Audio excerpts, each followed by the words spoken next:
Hello everybody, welcome in the world of यथार्थ आयुर्वेदा. ओम धन्वंतरी नमः. तर आता समोर बघूया ते म्हणजे आमयिक प्रयोग.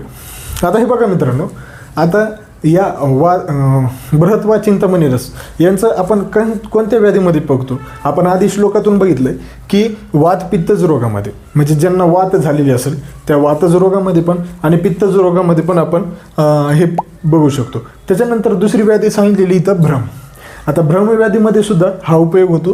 त्याच्यानंतर हा प्रलाप हर पण आहे, म्हणजे भ्रम प्रलाप एखादी झाली असेल तर त्यांचं व्याधीहार करण्यासाठी या बृहत्वा चिंतामणीचा खास करून उपयोग होतो. आणि चौथा एक सांगितलेले ते म्हणजे कामशक्ती वृद्धी कर, म्हणजे आपण त्याला म्हणतो स्टॅमिना.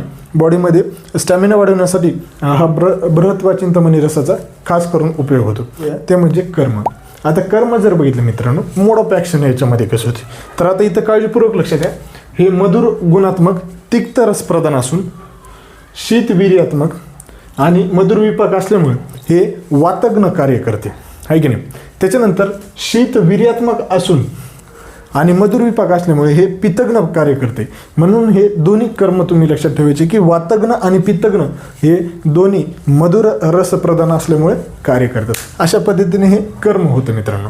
आता याच्यानंतर नेक्स्ट येते ते म्हणजे याची मात्रा. आता मात्रा जर बघितलं मित्रांनो, तर याची मात्रा आपल्याला 125 mg द्यायची. किती द्यायची? 125 mg.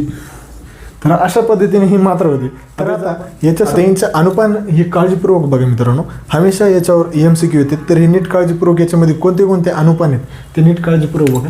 तर याच्यामध्ये गुडूची स्वरस, तांबूल स्वरस, शंखपुष्पी स्वरस आणि अजाक्षीर. अजाक्षीर म्हणजे आजाद दूध. आजाद दूध कोणाचं? तर बकरी यांचं पासून हे अजाक्षीर निर्माण होतं. आणि त्याच्यानंतर मध.